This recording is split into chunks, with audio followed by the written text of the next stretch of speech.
Hello friends, প্রিয়াঙ্কার বাঙালিয়ানা রান্নাঘরে সবাইকে স্বাগত জানিয়ে আজ শুরু করতে চলেছি নিরামিষ পনিরের রেসিপি। নামমাত্র উপকরণ দিয়ে কিন্তু তৈরি হয়ে যাবে আজকের এই রেসিপি। ভাত, রুটি, পরোটা, ফ্রাইড রাইসের সাথে খেতে কিন্তু দারুণ লাগবে। তাহলে চলুন আমি কিভাবে এই রেসিপিটি শুরু করেছি বা তৈরি করেছি আপনাদের সাথে শেয়ার করি। প্রথমে কড়াইতে দিয়ে দিলাম সাদা তেল। 4 চামচের মতন সাদা তেল আমি দিয়ে দিয়েছি। তেলটাকে প্রথমে ভালো মতন গরম করে নিয়ে এর মধ্যে দিয়ে দিয়েছি অল্প করে লবণ, আর দিয়ে দিলাম পনির। এখানে আছে 400 গ্রামের মতো পনির। আমি পনিরটাকে কিউব আকারের মতো কেটে নিয়েছি, আপনারা আপনাদের পছন্দ অনুযায়ী কেটে নেবেন। এরপরে হালকা লাল করে কিন্তু পনিরগুলোকে ভেজে রাখতে হবে। পনিরগুলো সম্পূর্ণ ভাজা হয়ে গেছে। এরপরে এখানে ভেজে নেব হচ্ছে হলুদ আর লাল ক্যাপসিকাম। বেশি কিন্তু ভাজবো না, একটু ক্রাঞ্চি ভাবটা থাকবে, সেই জন্য অল্প করে ভেজেই কিন্তু এই ক্যাপসিকামগুলো আমি তুলে রেখে দেবো। অল্প করে লবণ দিয়ে আমি ক্যাপসিকামগুলো একটু মানে ভালো করে ভেজে নিলাম। ভেজে নিয়ে আমি এখন তুলে রেখে দেবো। অবশ্যই গ্যাসটাকে বাড়িয়ে কিন্তু আমি ভেজে নিয়েছি। ওই তেলের মধ্যে দিয়ে দিলাম হচ্ছে গোটা গরম মশলা ফোড়ন, আর এখানে আছে হচ্ছে কাজু বাদাম, লঙ্কা আর হচ্ছে আদা পেস্ট দিয়ে ভালো করে মশলাটাকে আমি তেলের মধ্যে কষিয়ে নেব। কষিয়ে নেওয়ার পর আমি এক এক করে দিয়ে দেবো হচ্ছে মশলা, গুঁড়ো মশলা।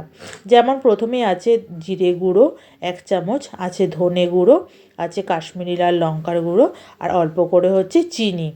যেহেতু এটা নিরামিষ রান্না, সেই জন্য আমি একটু চিনি দিয়েছি যাতে একটু খেতে ভালো লাগে।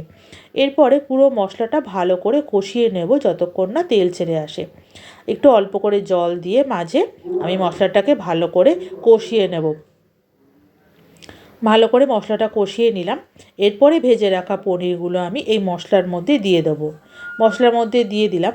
মশলার মধ্যে দেওয়ার পর পনিরগুলোকে ভালো করে কিন্তু আমি এখন নাড়াচাড়া করে নেব। এরপরে সবার লাস্টে আমি একটু দিয়ে দেবো হচ্ছে সর্ষে বাটা 1 চামচের মতন।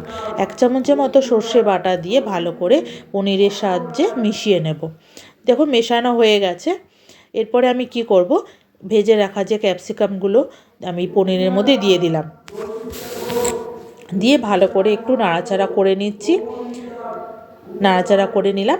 এরপর আমি 1 কাপের মতন গরম জল এখানে দিয়ে দেবো। আর অবশ্যই করে কিন্তু নিরামিষ রান্না হোক বা যে কোনো রান্নাতে গরম জল ব্যবহার করলে কিন্তু খেতে ভালো লাগে।